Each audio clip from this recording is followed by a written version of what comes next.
ശ്രീ ഗോപൻ, ഇവിടെ ഇപ്പോൾ ശ്രീ സേനാപതി വേണു പറഞ്ഞതുപോലെ പൊതുവിദ്യാഭ്യാസ വകുപ്പിന്റെ തന്നെ ഒരു നിർദ്ദേശമുണ്ട്. മന്ത്രി തന്നെ ആവർത്തിച്ച് പറയുന്നത് അതുകൊണ്ടാണ് മന്ത്രിക്ക് ഈ സ്കൂളിന്റെ ഫിറ്റ്നസുമായി ബന്ധപ്പെട്ട കാര്യങ്ങളിൽ പോലും സംശയം ഉന്നയിക്കേണ്ടി വരുന്നത്. അപ്പോൾ അങ്ങനെ ഒരു വീഴ്ച ഇവിടെ മാനേജ്മെന്റിന്റെ ഭാഗത്തുനിന്ന് ഉണ്ടായിട്ടുണ്ട് എന്നുള്ള ഒരു ചോദ്യം. രണ്ടാമത്, മാനേജ്മെന്റ് പറയുന്നുണ്ട് KSEBക്ക് പരാതിയായി അറിയിച്ചിരുന്നു, അവർ ആ ലൈൻ മാറ്റി സ്ഥാപിക്കുന്നതിൽ ഇടപെടൽ നടത്താത്തതാണ് എന്ന് പറയുന്നുണ്ട്. അങ്ങനെയാണെങ്കിൽ ഇത്രയധികം വർഷമായുള്ള സ്കൂളാണ്, ആ ലൈനും അതുവഴി തന്നെ പോകുന്നത് വർഷങ്ങളായാണ്. ഈ ഷെഡ് പണിതിട്ടും 8 വർഷമായിട്ടുണ്ട്. പക്ഷേ KSEBക്ക് അവിടെ അനാസ്ഥ വീഴ്ച ഉണ്ടായിട്ടുണ്ട്. ഇങ്ങനെ ഒരു ലൈൻ ഇപ്പോൾ ശ്രീ ഷാഫി പറഞ്ഞത് അനുസരിച്ച് ഈ സ്കൂൾ ജാഗ്രതാ സമിതിയിൽ KSEBയുടെ തന്നെ ഉദ്യോഗസ്ഥരൊക്കെ പങ്കെടുത്തിരുന്നു. അപ്പോൾ സ്വാഭാവികമായും അവർക്കിത് കാണാമല്ലോ. അപ്പോൾ അങ്ങനെ രണ്ടു കൂട്ടരും അങ്ങോട്ടും ഇങ്ങോട്ടും പഴിചാരുന്നുണ്ട്, KSEBയും സ്കൂൾ മാനേജ്മെന്റും. പക്ഷേ നഷ്ടപ്പെട്ടത് ഒരു ജീവനാണ്, ഒരു 13 വയസ്സുകാരനാണ്. എത്ര പ്രതീക്ഷയോടെ ആയിരിക്കണം അവനെ ആ വീട്ടുകാർ രാവിലെ സ്കൂളിലേക്ക് വിട്ടത്, അവൻ എത്ര സന്തോഷത്തോടെ ആയിരിക്കണം ആ കുട്ടികളോടൊപ്പം ഒരുമിച്ച് കളിച്ചത്. പക്ഷേ അവനെ ഇപ്പോൾ ഇങ്ങനെ കാണുമ്പോൾ നമുക്ക് അത് സഹിക്കാനാകുന്നില്ല എന്നുള്ളത് യാഥാർത്ഥ്യവുമാണ്. അപ്പോൾ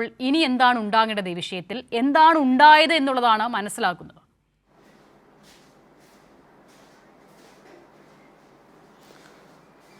അല്ല, ഇതിലൊരു ആദ്യമേ ഒരു കാര്യം പറയാനുള്ളത്, ഞാൻ ലേറ്റായിട്ടാണ് കയറിയത്. അതുകൊണ്ട് ഈ എൻ്റെ ബഹുമാന്യരായ സഹപാനലിസ്റ്റുകൾ വച്ച നിഗമനങ്ങൾ എനിക്ക് കേൾക്കാൻ കഴിഞ്ഞിട്ടില്ല. പക്ഷേ ഇവിടുന്ന് ഇപ്പം ചോദ്യം വന്നതുകൊണ്ട് അതുമായി ബന്ധപ്പെട്ട് പറഞ്ഞാൽ, ഇത് സ്കൂളിൻ്റെ പാരമ്പര്യം എന്ന് പറഞ്ഞാൽ അത് 100 വർഷത്തിലേറെയാണ്. മധ്യ തിരുവിതാംകൂറിലെ ഏറ്റവും പ്രധാനപ്പെട്ട ഒരു വിദ്യാലയമാണ്. കുറച്ച് കൃത്യമായി പറഞ്ഞാൽ മലയാള ഭാഷാ പണ്ഡിതനായ ഡോക്ടർ ശൂരനാട്ട് കുഞ്ഞൻപിള്ള സാർ ഇവിടെ ഏകദേശം 15 കിലോമീറ്റർ കാൽനടയായി വന്ന് പഠിച്ച സ്കൂൾ കൂടിയാണ്. അതുപോലെ ഹൈക്കോടതി അഭിഭാഷകർ, ചില എഴുത്തുകാർ, വളരെ പ്രധാനപ്പെട്ട പ്രഗത്ഭരായ കോളേജ് അധ്യാപകർ, വലിയ ഉദ്യോഗസ്ഥരൊക്കെ ഈ സ്കൂളിൻ്റെ ഭാഗമായി ഉണ്ടായ ഉൽപ്പന്നങ്ങളാണ്. ഈ സ്കൂളിൽ ഇതിൻ്റെ പിറകുവശത്ത് അക്കാലത്ത് വളരെ ദുർബലരായ ആളുകളാണ് താമസിച്ചുകൊണ്ടിരുന്നത്. അപ്പോൾ അവിടെ എല്ലാം ഇലക്ട്രിസിറ്റി വന്നപ്പോൾ ആ പിറകുവശത്തെ സ്കൂളിൻ്റെ പിറകുവശത്ത് താമസിക്കുന്നവർക്ക് കറണ്ട് കണക്ഷൻ കിട്ടാത്തതിൻ്റെ ഒരു പരാതിയുമായിട്ട് ഇവർ മാനേജ്മെൻറ്റിനെ സമീപിച്ചിരുന്നു. ഇനി മാനേജ്മെൻറ്റിൻ്റെ ഹിസ്റ്ററി നോക്കിയാൽ ഇത് ഒരു വ്യക്തി മാനേജ്മെൻറ്റ് സ്കൂൾ തന്നെയായിരുന്നു പണ്ട്. ഒരു 35-40 വർഷം മുമ്പ് MLAയും CPM നേതാവുമായിരുന്ന ബഹുമാനപ്പെട്ട CP കരുണാകരൻപിള്ള എന്നയാൾ, അല്ലെങ്കിൽ CP ആശാൻ എന്നാണ് അദ്ദേഹത്തെ എല്ലാ തലമുറയിൽപ്പെട്ടവർ വിളിച്ചുകൊണ്ടിരുന്നത്. അദ്ദേഹം സുപ്രീം കോടതിയിൽ വരെ പോയി കേസ് നടത്തി ഈ വ്യക്തി മാനേജ്മെൻറ്റിൻ്റെ അതിനകത്തുള്ള നിയമപരമായ പ്രശ്നങ്ങൾ അവതരിപ്പിച്ചുകൊണ്ട് അദ്ദേഹം ഇത് പൊതുജനങ്ങളുടെ ഒരു കമ്മിറ്റിക്ക് ഈ സ്കൂൾ വീണ്ടെടുത്ത് കൊടുത്തു. അങ്ങനെ സുപ്രീം കോടതി വിധിയെ തുടർന്നാണ് ഒരു പൊതുജന കമ്മിറ്റി വരുന്നത്. അത് CPM പ്രവർത്തകർക്ക് മുൻതൂക്കമുണ്ടെന്നുള്ളതല്ലാതെ അത് CPMൻ്റെ ഒരു പാർട്ടി ഘടകത്തിൻ്റെ ഭാഗമായ സ്കൂളുമല്ല. ഉദാഹരണത്തിന് ആ കമ്മിറ്റി അംഗങ്ങളെന്ന് പറഞ്ഞാൽ പാർട്ടിയുടെ പ്രധാനപ്പെട്ട ലീഡർഷിപ്പിൽ വരുന്നവരാരുമില്ല, പ്രാദേശിക നേതൃത്വത്തിൽ വരുന്നവരാണ് ഉള്ളത്. അതുപോലെ പാർട്ടി മെമ്പർഷിപ്പിലില്ലാത്തവരും ആ സ്കൂളിൻ്റെ കമ്മിറ്റിയിൽ അംഗങ്ങളാണ്. ഈ സ്കൂള് നമ്മുടെ ഏറ്റവും മികച്ച റിസൾട്ട് ഉണ്ടാക്കുന്ന സ്കൂളും ആ സ്കൂളിൻ്റെ വരവിൻ്റെ മാക്സിമം ഉപയോഗിച്ചുകൊണ്ട് അവിടെ പശ്ചാത്തല സൗകര്യങ്ങൾ വികസിപ്പിക്കുന്ന സ്കൂളുമാണ്. ഏറ്റവും കൂടുതൽ കെട്ടിടങ്ങളുണ്ട്, ക്ലാസ് റൂമുകളുണ്ട്, മതിയായ ഫർണിച്ചറുകളുണ്ട്, അതൊക്കെ ഉണ്ട് ആ സ്കൂളിൽ.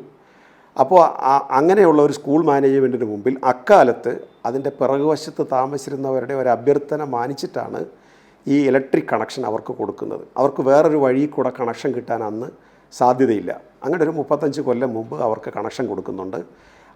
അതിനുശേഷമാണ് ഒരു 10 കൊല്ലം മുമ്പ് ഈ പ്രധാനപ്പെട്ട കെട്ടിടത്തിൻ്റെ, അന്നത്തെ പഴയകാല കെട്ടിടം എന്ന് പറഞ്ഞാൽ സെമി ഓപ്പണാണ്, പകുതി ഭിത്തിയുണ്ട്, പകുതി പലകയടിച്ചിരിക്കുകയാണ്.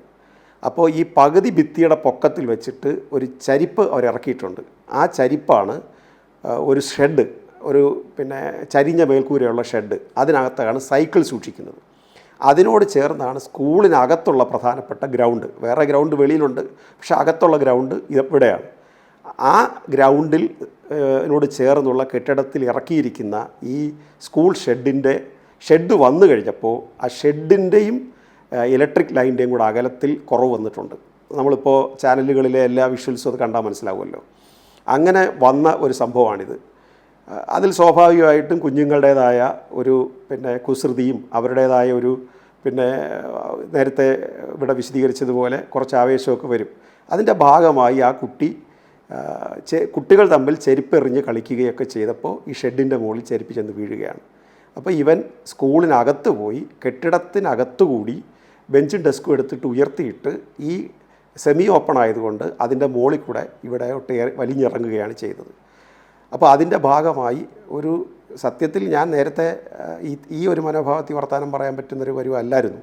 കാരണം ഞാൻ ജില്ലാ പഞ്ചായത്തിൽ വെച്ച് ഇത് അറിയുന്നു, എല്ലാ മീറ്റിങ്ങും പരിപാടിയെല്ലാം ഒഴിവാക്കിയിട്ട് സ്കൂളിൽ ചെല്ലുന്നു. സ്കൂളിൽ ചെന്നതിന് ശേഷം അവിടുത്തെ പ്രതിഷേധങ്ങളും കാര്യങ്ങളും ഒക്കെ നമുക്ക് മനസ്സിലാവുന്നുണ്ട്. അതെല്ലാം കണ്ടു. പലതരത്തിലുള്ള അന്വേഷണവും കാര്യങ്ങളും നടത്തിയിട്ട് ഞാൻ നേരെ പാരിപ്പള്ളി മെഡിക്കൽ കോളേജിലേക്കാണ് പോകുന്നത്. ബഹുമാനപ്പെട്ട ധനകാര്യമന്ത്രിയും വിദ്യാഭ്യാസ മന്ത്രിയും അവിടെ പങ്കെടുക്കുന്നു. ആ കുഞ്ഞിനെ ഞാൻ അപ്പോഴാണ് കാണുന്നത്. യഥാർത്ഥത്തിൽ ഈ കുട്ടി എൻ്റെ ഡിവിഷനിൽപ്പെട്ട കുട്ടിയാണ്. സാമാന്യം ദുർബലമായൊരു കുടുംബത്തിലെ അംഗമാണ്. ഈ കുട്ടിയെ കിടക്കുന്നത് കണ്ടിട്ട് കടുത്ത മാനസിക വിഷമം ഇപ്പോഴും അത് മനസ്സിൽ നിന്ന് വിട്ടുമാറുന്നില്ല. കാരണം 13 വയസ്സെന്ന് ചാനലുകളൊക്കെ പറയുമ്പോഴും അവനെ കണ്ടാൽ അവൻ 8ാം ക്ലാസ്സിലാണ് പഠിക്കുന്നതെങ്കിലും ഒരു 8-10 വയസ്സിൽ താഴെ മാത്രം തോന്നിക്കുന്ന വളരെ ഉറങ്ങിക്കിടക്കുന്ന ഒരു പിഞ്ചോമനയുടെ മുഖമാണ് മനസ്സിൽ വരുന്നത്. ആരെ കുറ്റപ്പെടുത്തിയാലും ആരുത്തരവാദിയായാലും ഇത് ഗൗരവമുള്ള പ്രശ്നം തന്നെയാണ്. പിന്നെ അതിൽ എടുത്തൊരു കാര്യം, ബഹുമാനപ്പെട്ട വിദ്യാഭ്യാസ മന്ത്രി വിദ്യുച്ഛക്തി വകുപ്പ് മന്ത്രിയും വളരെ പോസിറ്റീവായൊരു നിലപാടെടുത്തിട്ട് ആ കുടുംബത്തെ ആശ്വസിപ്പിക്കാനും ഇതിൽ ഉത്തരവാദികളായവർ ശിക്ഷിക്കപ്പെടുമെന്ന് സമൂഹത്തിന് ഉറപ്പ് നൽകാനും കഴിഞ്ഞത് വളരെ പ്രധാനപ്പെട്ട കാര്യം.